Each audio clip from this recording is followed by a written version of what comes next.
Assalamualaikum warahmatullahi wabarakatuh. Kami dari kelompok 2 akan mempresentasikan materi mata kuliah sosiolinguistik dengan topik variasi bahasa. Anggota kelompok 2 terdiri dari Salima Asalstari, Syakfi Nur Maulidia, Ridal Febrianti, Najwa Faradilah Triutami, dan Zahro Faradisa. Yuk simak pembahasannya. Indonesia merupakan negara yang memiliki keberagaman. Salah satunya yaitu bahasa. Bahasa digunakan untuk berinteraksi antara satu individu dengan individu lain. Antar individu tersebut terdapat keberagaman yang menyebabkan suatu bahasa menjadi beragam. Apa kabar? Pripun kabare? Kumaha damang? Apa kariba? Selain keberagaman antar individu pemakai bahasa, kegiatan interaksi sosial yang beragam juga menyebabkan munculnya keragaman bahasa. Keragaman bahasa tersebut dikenal dengan sebutan variasi bahasa.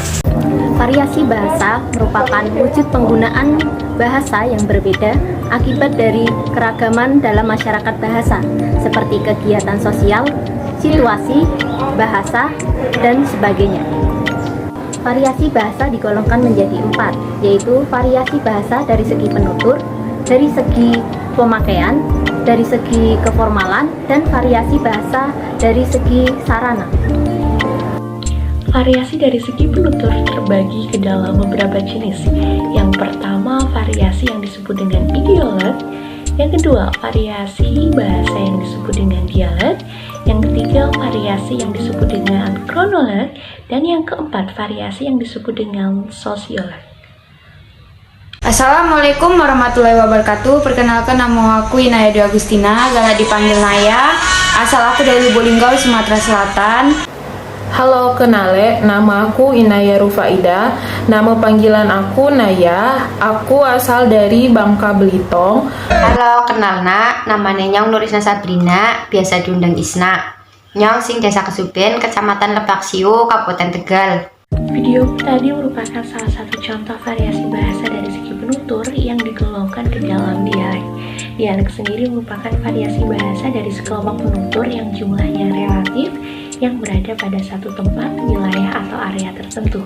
Karena dialek ini didasarkan pada wilayah atau area tempat tinggal penutur, maka dialek ini disebut dengan dialek areal.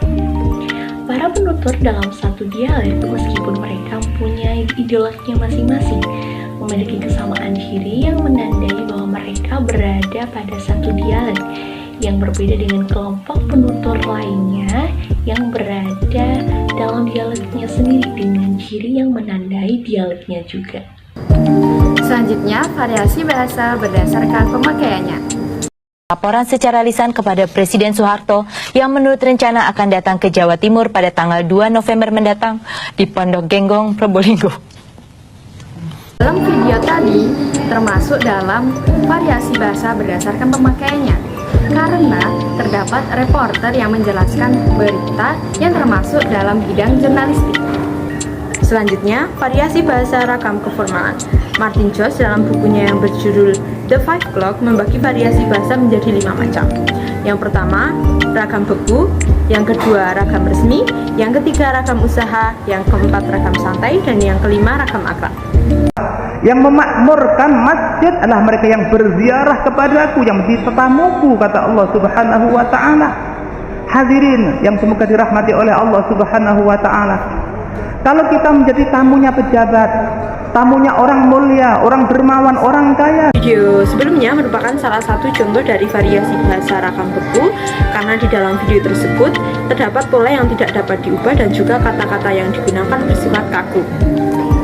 Jenis variasi bahasa selanjutnya yaitu variasi bahasa berdasarkan sarananya.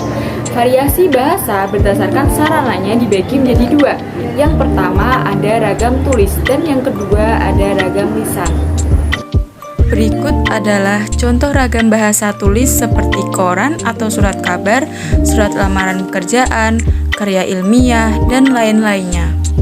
Maka dalam khutbah Jumat yang singkat ini, coba kita akan sampaikan beberapa persiapan atau beberapa bekal yang harus kita hadirkan sebelum kita bertemu dengan bulan Ramadan.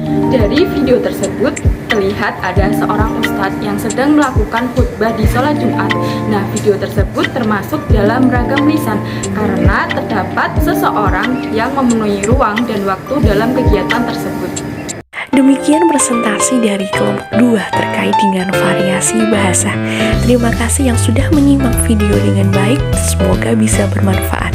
Wassalamualaikum warahmatullahi wabarakatuh.